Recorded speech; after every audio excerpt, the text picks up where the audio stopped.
दोस्तों, जब लोकसभा चुनाव की तारीखों का ऐलान चुनाव आयोग की तरफ से किया गया था, उस वक्त एक गाइडलाइन भी जारी की गई थी।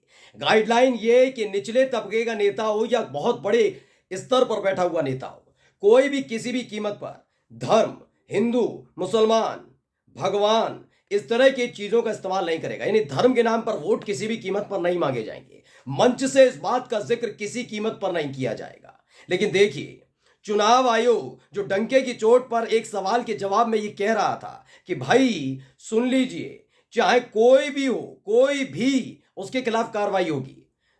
वहीं भारतीय जनता पार्टी का एक एक नेता राम मंदिर के नाम पर वोट मांग रहा है। मैंने हाल ही में आपको दिखाया था, राज्यवर्धन सिंह राठौर अपने एक प्रत्याशी कैलाश को काशी बता रहे थे और राम मंदिर के नाम पर वोट मांग रहे थे। लेकिन बात आज राज्यवर्धन सिंह राठौर की नहीं कर रहा हूं, बल्कि प्रधानमंत्री नरेंद्र मोदी ने पीलीभीत, जी हां, उत्तर प्रदेश के पीलीभीत में प्राण प्रतिष्ठा, राम मंदिर, राम का अपमान, सनातन का अपमान, इस तरह की शब्दावली का इस्तेमाल किया।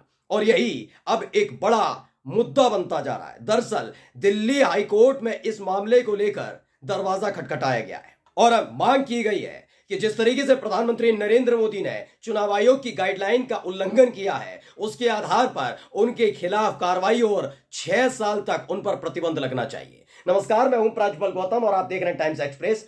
दरअसल दिल्ली हाईकोर्ट में आज एक महत्वपूर्ण सुनवाई होनी थी। सुनवाई थी प्रधानमंत्री नरेंद्र मोदी के एक भाषण से जुड़ी हुई। पीएम मोदी पिछले तकरीबन 6-7 दिनों से बहुत परेशान चल रहे हैं। ये 6-7 दिन वही हैं जब पहले चरण का मतदान हुआ था और आखिर में निकल कर आया था कि उनके अपनी पार्टी के कोर वोटर्स उनको वोट कास्ट नहीं कर रहे हैं। वो किसी और को भी नहीं कर रहे हैं, लेकिन बीजेपी के लिए भी वोट डालने नहीं आए। ये बात जब अलग अलग जगह से रिपोर्ट आई थी, उसके बाद से उनके हाव भाव बड़े बदल से गए हैं। वो कभी हिंदू मुसलमान करते हैं, धर्म के नाम पर वोट मांगते हैं, तमाम चीजें हो रही हैं। एक ऐसी रैली उत्तर प्रदेश के पीलीभीत में की गई थी। उस पीलीभीत में की गई रैली में उन्होंने इंडिया अलायंस के तमाम नेताओं को आड़े हाथों लेते हुए खुलेआम प्राण प्रतिष्ठा, राम मंदिर, सनातन का अपमान, इस तरह की शब्दावली का इस्तेमाल किया था। उन्होंने जाहिर किया था कि मोदी है तो मुमकिन है और मोदी की वजह से ही राम मंदिर बना है। लेकिन जब राम मंदिर की प्राण प्रतिष्ठा हुई तो ये सारे लोग नहीं आए थे। यानी धर्म का अपमान किया इन लोगों ने और इसी के आधार पर लोगों को उकसाने की कोशिश कर रहे थे। और अब देखिए, एक वकील ने दिल्ली हाईकोर्ट का दरवाजा खटखटाया, लेकिन जब आज ये सुनवाई होनी थी, इस सुनवाई को टाल दिया गया। आज मैं आपको एक एक खबर दिखाने जा रहा हूं। सबसे पहले खबर पढ़िए, ये TV9 भारतवर्ष ने इस खबर को छापा है। क्या लिखा? दिल्ली हाईकोर्ट में पीएम मोदी के खिलाफ याचिका पर सुनवाई टली। जानिए क्या है मामला। वकील आनंद एस जोंधले ने दिल्ली हाईकोर्ट में प्रधानमंत्री नरेंद्र मोदी के 9 अप्रैल को उत्तर प्रदेश के पीलीभीत में दिए गए चुनावी भाषण के खिलाफ याचिका दायर की थी। वकील जोंधले ने याचिका में पीएम मोदी को 6 साल के लिए चुनाव लड़ने से अयोग्य घोषित करने की मांग की है। तो इनकी डिमांड थी, भाई ये तो गलत है ना। अगर कोई और नेता होता तो आप कह देंगे 6 साल के लिए अयोग्य घोषित, ये वो तमाम चीजें। लेकिन ये क्या हो रहा है कि चुनाव आयोग एक तरफ कहता है इन तमाम चीजों का इस्तेमाल नहीं किया जाएगा, गाइडलाइन है बाकायदा, लेकिन उन गाइडलाइन का उल्लंघन कोई और नहीं, प्रधानमंत्री कर रहे हैं और इस पर चुनाव आयोग कार्रवाई नहीं करता। इसीलिए हाईकोर्ट आना पड़ा। खबर क्या है? दिल्ली हाईकोर्ट में आज यानी 26 अप्रैल को उस याचिका पर सुनवाई करनी थी जिसमें प्रधानमंत्री नरेंद्र मोदी पर भगवान और पूजा स्थल के नाम पर वोट मांगने के आरोप में 6 साल तक चुनाव लड़ने पर प्रतिबंध लगाने की मांग की गई। हालांकि जस्टिस सचिन दत्ता के मौजूद न होने की वजह से मामले पर सुनवाई टली। जानकारी के मुताबिक दिल्ली हाईकोर्ट अब मामले पर सोमवार को सुनवाई करेगा। यानी जज साहब थे ही नहीं तो सुनवाई नहीं हुई। सुनवाई नहीं हुई तो क्या होता? कोई मामला ही नहीं बन रहा अभी इस समय। कुल मिलाकर ये खेल है। क्या कुछ कहा था प्रधानमंत्री नरेंद्र मोदी ने पीलीभीत की रैली में, बता देता हूं। पीएम ने रैली में क्या कहा था, देखिए। 9 अप्रैल को उत्तर प्रदेश के पीलीभीत में रैली के दौरान पीएम मोदी ने कहा था कि इंडिया ब्लॉक यानी इंडिया अलायंस के नेताओं ने प्राण प्रतिष्ठा निमंत्रण को अस्वीकार करके भगवान राम का अपमान किया है। मैंने कहा ना, इनको पता है इन्होंने जो किया ना प्राण प्रतिष्ठा करके। हिंदू एकजुट किसी कीमत पर हो नहीं रहा है। सोचिए, मोदी जी को ये बताना और जताना पड़ रहा है कि मेरी वजह से राम मंदिर बना था। बताना पड़ रहा है कि अगर वो लोग नहीं आए तो कैसे भगवान श्री राम का अपमान हुआ। अभी तक ये नहीं बता पाए। जब बीजेपी के नेताओं से उसी दौर में पूछा गया था, चलिए छोड़ दीजिए, आप तो कहते हैं गांधी परिवार, आप कहते हैं असदुद्दीन ओवैसी क्यों आएंगे, तमाम और चाहे वो टीएमसी के हों, अखिलेश यादव, वो नहीं आएंगे।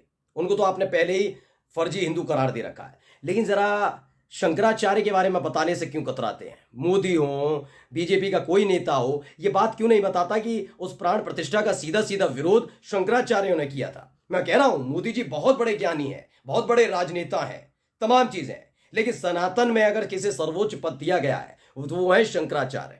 शंकराचार्यों ने सीधे सीधे बताया था ये अशुभ वक्त पर हो रहा है, मत करिए।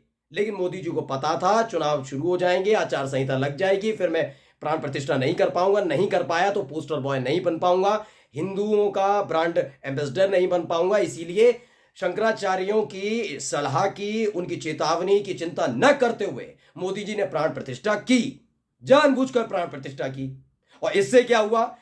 राम मंदिर जिस पर एकजुट हो जाता पूरा का पूरा हिंदू, वो शंकराचार्य के विरोध को देखकर वो समझ गए कि सिर्फ सत्ता के लिए भारतीय जनता पार्टी इस राम मंदिर का की प्राण प्रतिष्ठा कर रही है, शिलान्यास कर रही है।